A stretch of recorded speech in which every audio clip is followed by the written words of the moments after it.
Buenos días a todas y a todos. Seguimos con nuestras clases en Peleando la Cuarentena. Espero que todas y todos estén bien. La verdad nos está costando bastante avanzar en este contexto, pero intentamos que todas puedan seguir. La idea de esta clase es poder comenzar la perspectiva histórica, poder ver cómo a partir de la búsqueda hacia atrás en nuestro pasado podemos encontrar las claves del presente. Así que vamos a comenzar con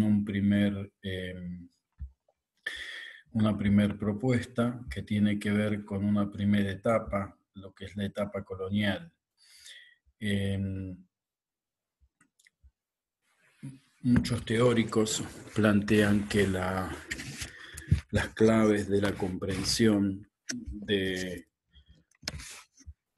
clasismo que hay en la sociedad y en particular que tenemos, que nos genera dificultades en términos de injusticias ocupacionales o el racismo o el sexismo, tienen un origen colonial. Por eso es que nos remontamos tan atrás para poder entender cuáles son esas raíces tan profundas que nos permiten una intervención en la actualidad.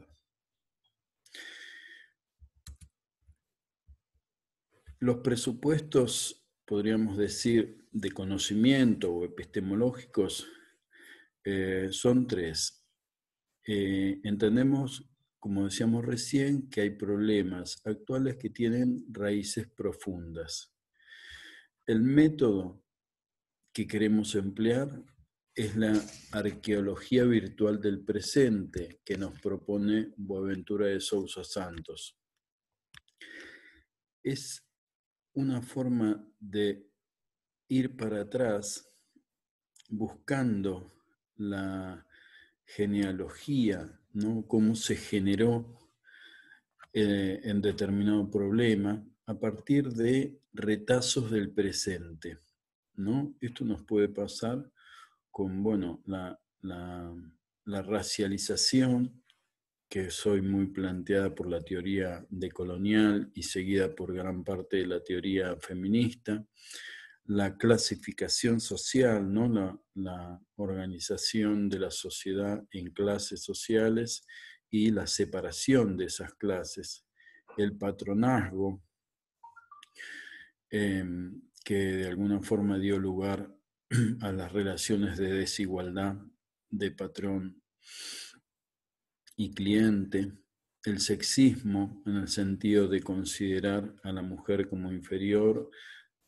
generar una división social del trabajo injusta, y todos esos fenómenos que en la intervención actual descubrimos que tienen raíces profundas que nos llevan, según estas teorías, a la etapa colonial.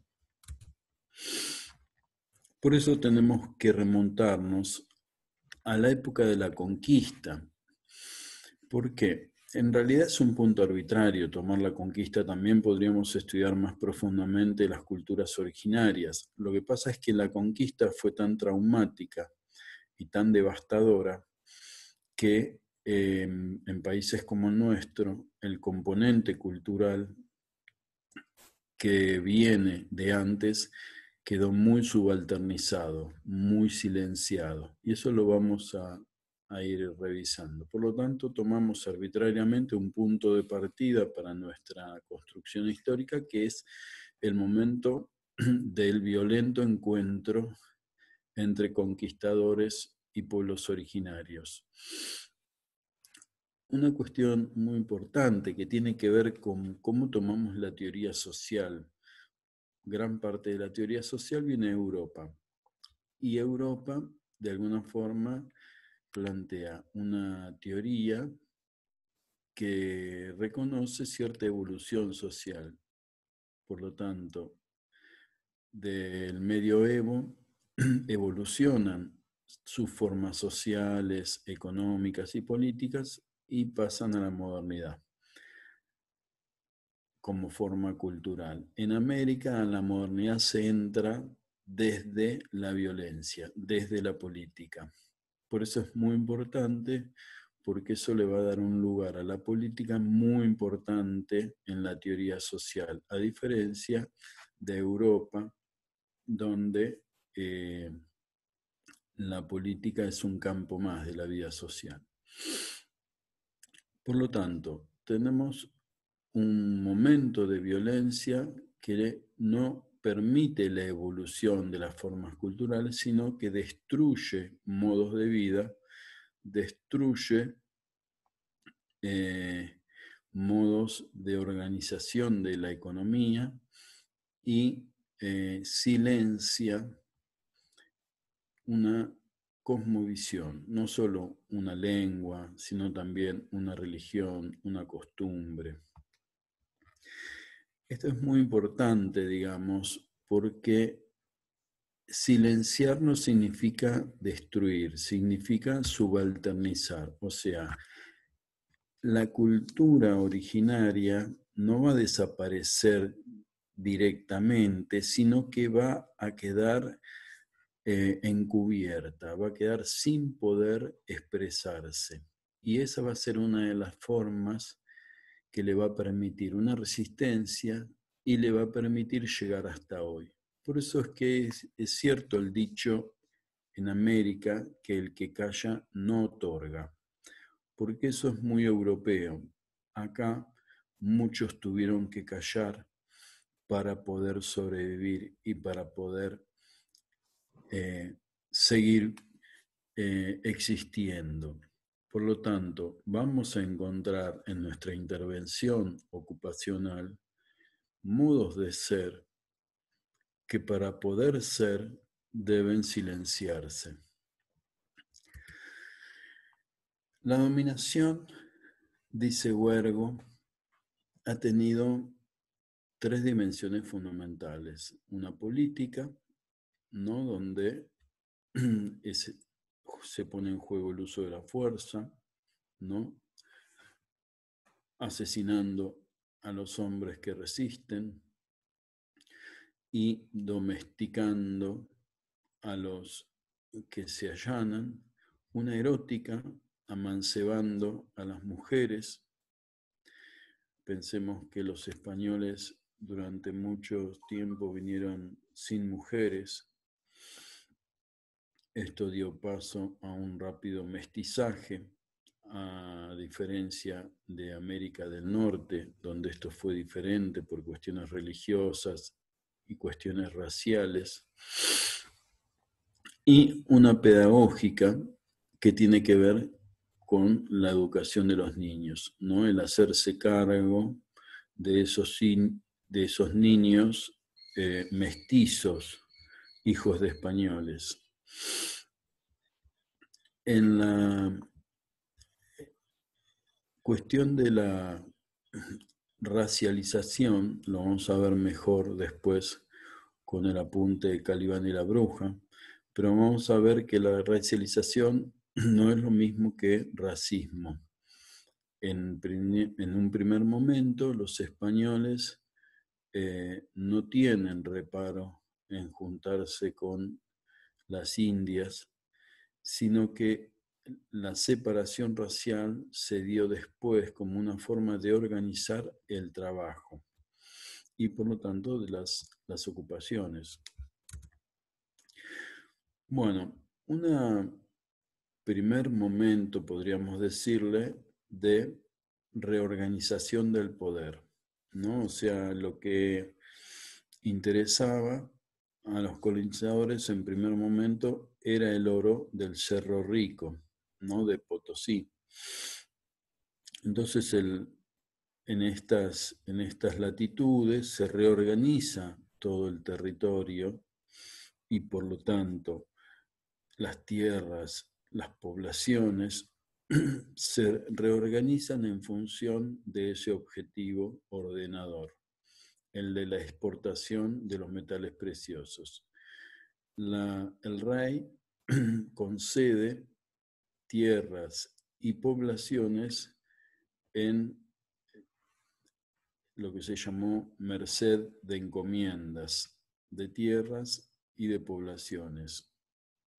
O sea, una esclavización de los pueblos originarios sobrevivientes en distintas formas de trabajo, organizando el trabajo como servicio personal, organizando el trabajo como entrega de tributos en poblaciones llamadas reducciones, y dos elementos fundamentales: el destierro como forma de flexibilización de la resistencia, y las reducciones como forma no solamente de reducir su resistencia, sino reducirlos culturalmente. Entonces, los antropólogos ven dos momentos diferentes. Un primer momento de deculturación, que es el momento militar de la lucha donde se destruye la otra cultura y se destruye todo elemento que genera resistencia. Pero eso no puede durar mucho tiempo. Hay que pasar a un segundo momento que ellos llaman de aculturación, que es la cultura necesaria para reorganizar las ocupaciones, reorganizar el trabajo, por ejemplo. Construir una cultura común entre dominador y dominado. Ahí tendríamos a llamarlo una cultura mestiza, no una cultura que de alguna forma es una mezcla entre elementos del dominador y elementos del dominado. Entonces, ahí van haciendo de a poco lo que vamos a llamar después folclore. Como decíamos, las formas de trabajo, de control del trabajo, van a estudiarse principalmente en lo que son las plantaciones. Y ahí se va a generar una sabiduría, una tecnología social, por ejemplo, que va a permitir organizar haciendas, obrajes, estancias coloniales y posteriormente la fábrica. ¿Qué pasa en el territorio que no se logra conquistar? Bueno, se mantiene una relación de frontera donde la práctica que se impone son las malocas. Las malocas son las viejas entradas castellanas al territorio moro para saquear y para conseguir esclavos, capturar esclavos. Esta es la cultura de frontera que impone la civilización, ¿no? Entrar a saquear y a asesinar y a raptar. De alguna forma se puede decir que el malón fue una copia en espejo de esa práctica, no el malón indígena. ¿Cómo se organiza la sociedad colonial? Bueno, este es uno de los grandes legados de esta etapa, ¿no? Era una sociedad estamental. Más rígidos, los estamentos son más rígidos que las clases. No existe posibilidad de ascenso social. O sea, hay una primacía de una clase social de españoles, propietarios que conforman un círculo cerrado, inclusive cerrado para nuevos españoles que bajan de los barcos en sucesivas etapas posteriores y ya no encuentran tierra para ellos porque ya estaba toda apropiada hacia los primeros españoles. Por lo tanto, constituye un círculo cerrado que va a tener derecho de admisión a partir de la raza, de la posibilidad de que rechacen las nuevas incorporaciones. Y bueno, ese círculo va a tener el estatus social de vecino. El vecino va a tener derechos de propiedad, derechos a tener encomiendas, derecho a más tierras, derechos a participar de los derechos políticos, ¿no? Del cabildo. Por debajo de ese grupo de españoles, las castas, o sea, una serie de estamentos sin movilidad social, organizados, y ahí viene la necesidad de organizar fácilmente el trabajo. Eso, más hoy la teoría decolonial nos viene planteando que la racialización no es lo mismo que el racismo, porque en realidad la racialización es una asignación de una biología a una organización social que se le impone a los perdedores del enfrentamiento.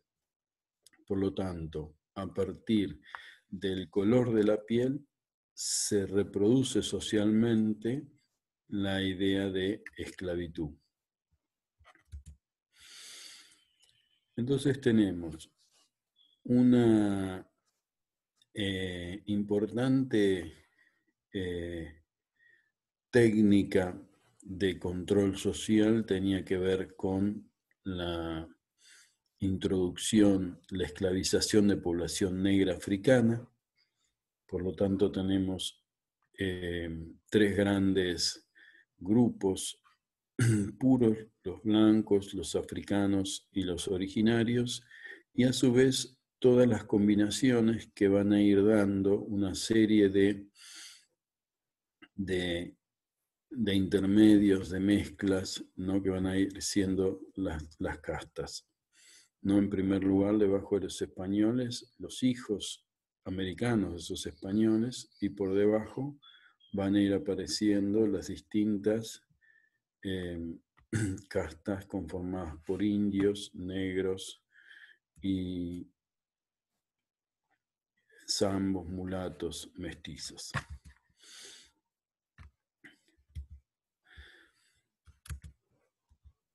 Aparecen distintos mecanismos de control social que básicamente venían ya desarrollados por la Iglesia en la península ibérica, que tienen que ver con el sincretismo, que es una especie de inducción de la irracionalidad, organizadamente, de forma tal de que bajo la cobertura, bajo la impresión de que los indios están siguiendo sus costumbres, hay una intervención de cambio de sentido de algunas de las prácticas, ¿no? Lo que se llama el irracionalismo inducido, o sea, el cambiarle el sentido a algunas de las prácticas y por lo tanto, al mantener su apariencia, el pueblo originario va incorporando el sentido del dominador y de forma imperceptible. Esto está forma parte de lo que después se conoció como el folclore y la cultura popular. Podríamos relacionar este sincretismo con esa frase de Gramsci que dice: la cultura popular está llena de incrustaciones del pensamiento dominante de todas las épocas anteriores. De ahí su impureza y de ahí su incoherencia y su falta de sofisticación. El círculo social de los primeros colonos se cierra. Esto es lo que permite mantener la gran clave de la explotación económica que va a perdurar desde la época colonial a la actualidad, que es el latifundio. O sea, la generación deliberada de escasez de tierras en grandes mayorías de población. Esa escasez de tierras se genera a partir de la apropiación masiva de tierras por un grupo reducido de colonos, que después va a ser denominado oligarquía terrateniente. Para evitar de que se asienten en la tierra, le prohíben sembrar, lo cual ha llevado, digamos, grandes discusiones y enfrentamientos, porque esa prohibición, producto de pretender mantener el latifundio, se contradice con el mandato real de colonización, ¿no? De llevar la civilización, la cultura y la religión a todos los rincones del territorio. Esa sociedad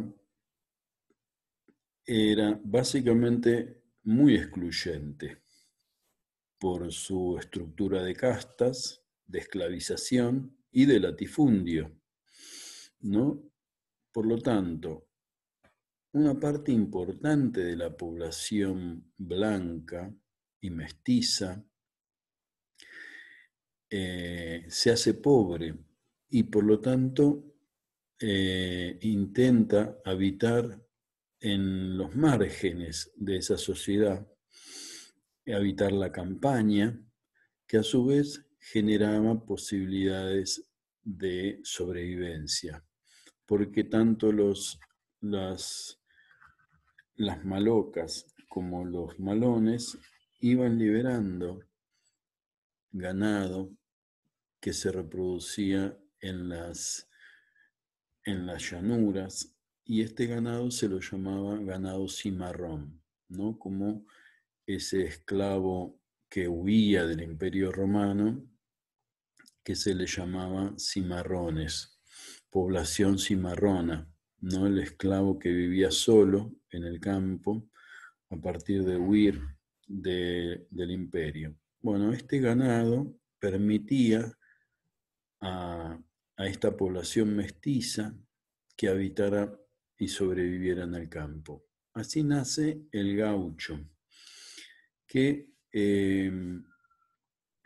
de ese nombre deriva de la idea de Gauderio, que indicaba una persona que no trabajaba, que no tenía un trabajo, no tenía un empleo, que no practicaba la religión, y de alguna forma se lo asociaba con que era un personaje libertario en términos de costumbres, de tradiciones, y que a su vez era amante de las cosas nuevas.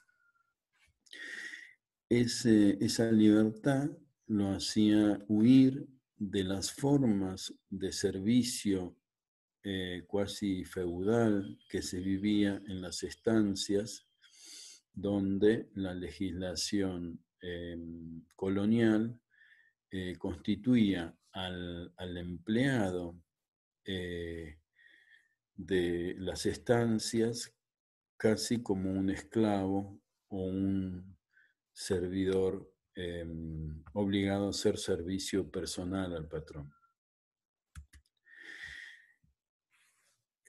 Toda esta realidad se agrava y cambia para peor a partir de una reinserción de los territorios del Río de la Plata en el mercado mundial, porque aparece la demanda de cueros instalada por los europeos en el puerto de Buenos Aires y legal o ilegalmente generaban un comercio, pagaban esos cueros con esclavos negros traídos de África, y así los estancieros y mercaderes del puerto comienzan una reestructuración de toda la zona del Río de la Plata.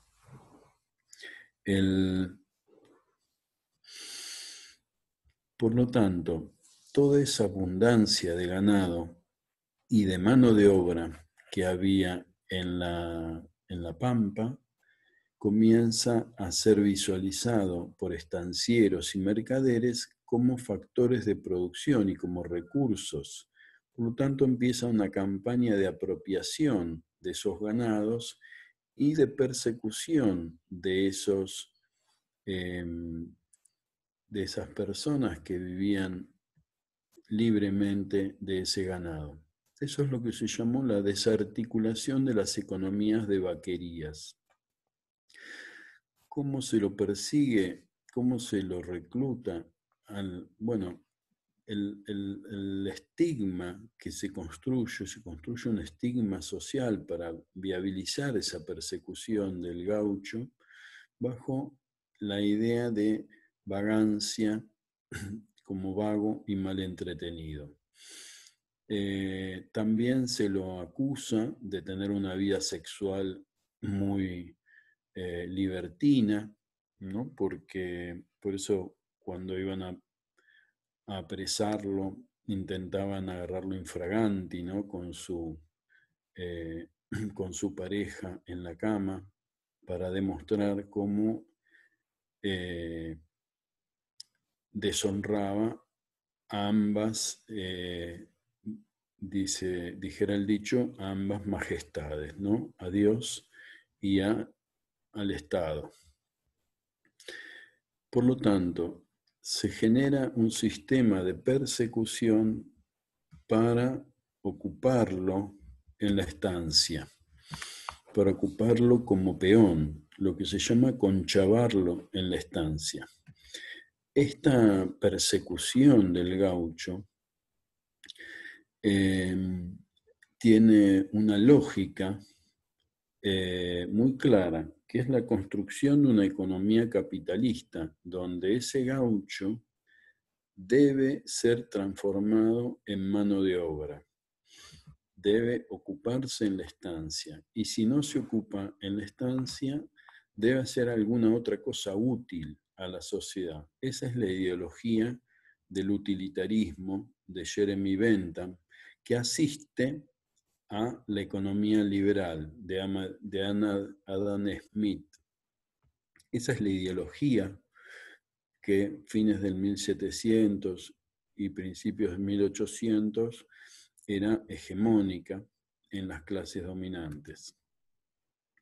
Entonces, a nosotros nos interesa la estancia como lugar de ocupación, porque estamos considerando que fueron cientos de años, primero la estancia colonial, después la estancia moderna, donde se ocupó principalmente a varones en tareas bajo un régimen de tipo cuasi feudal, de servicio personal y de semi-esclavitud. La mujer tenía asignado tareas domésticas y no tenía de alguna forma un reconocimiento y ni un lugar en las tareas monetizadas. Todo este sistema de la estancia era a su vez el principal espacio de integración social, porque la población vivía mayoritariamente en las estancias. Más de la mitad de la población vivía en el campo y los grandes lugares de concentración de población eran las estancias. Ahí la relación cuasi feudal con el patrón genera esta relación de patronazgo, ¿no? Que dio después lugar y generó raíz cultural a las formas clientelares, ¿no? De relación patrón-cliente, donde ese patrón conserva tanto poder y conserva la llave de la sobrevivencia, por lo tanto el peón se ve obligado a relacionarse con el patrón de forma tal de terminar legitimando la relación con el patrón más allá de la explotación que éste le generaba.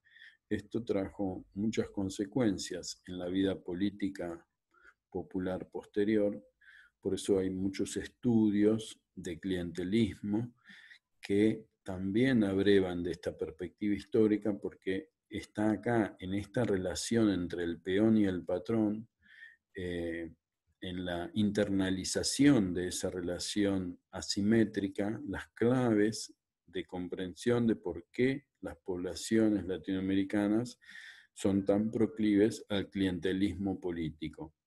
Y después venden un voto por una mercadería y ese tipo de actitudes.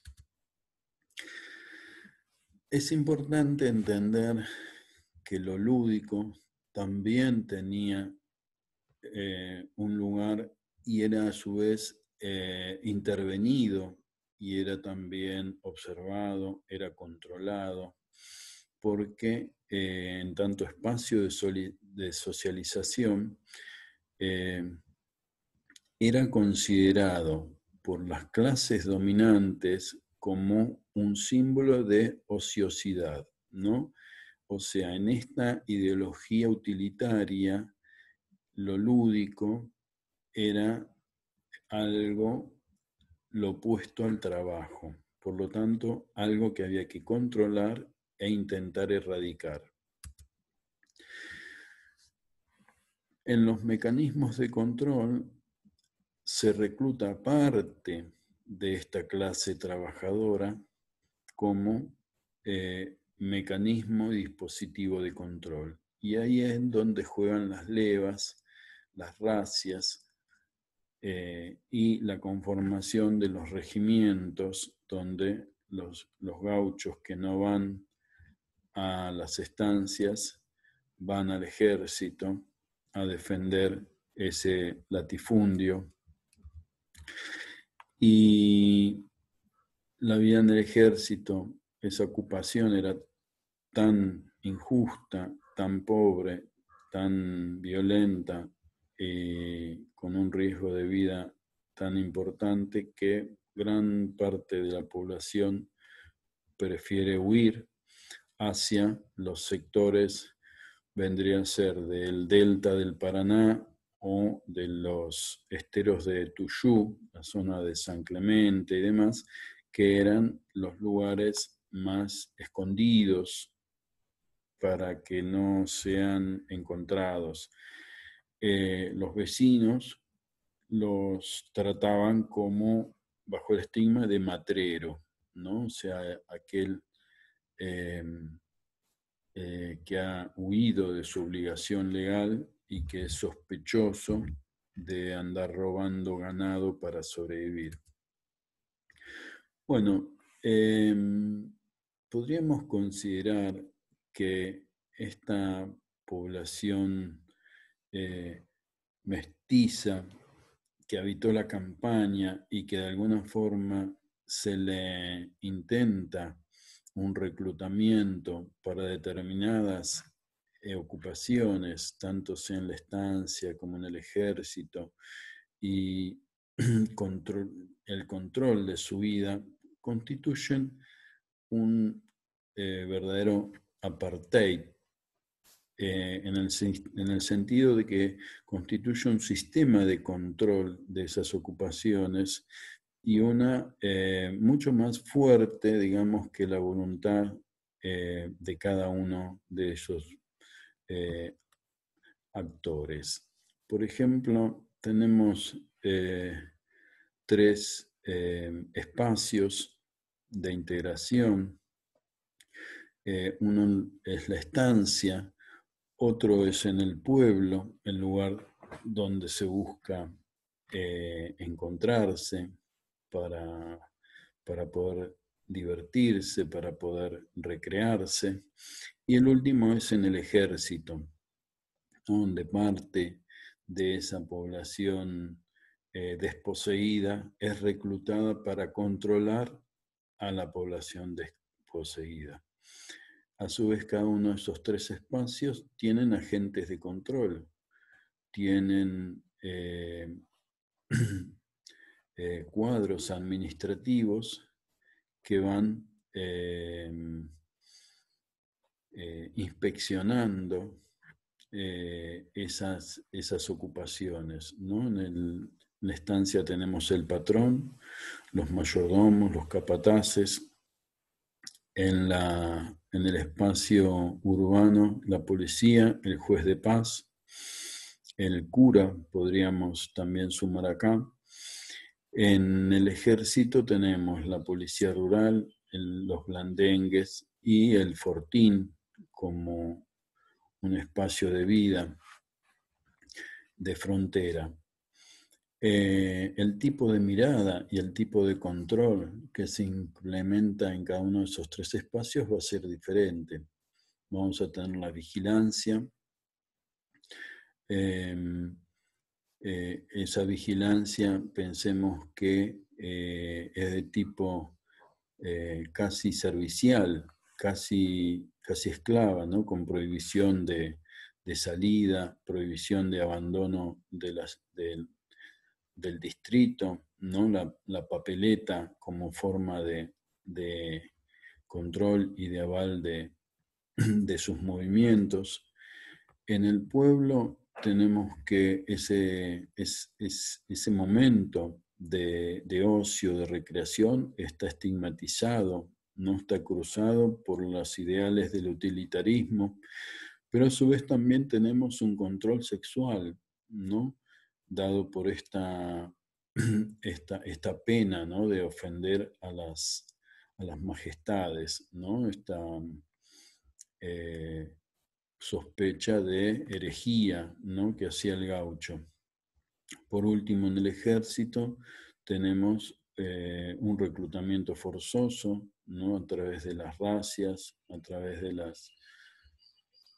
las levas y con persecución, inclusive con represión y pena de muerte. Bueno, esta es la bibliografía que hemos utilizado para esta clase y en función de esto vamos a ir siguiendo. Con otro apunte, vamos a completar la etapa colonial para después ir pasando a una etapa neocolonial o de Estado oligárquico. Bueno, espero que hayan podido entenderlo y vamos a seguir las dudas y las preguntas a través del foro y del correo electrónico.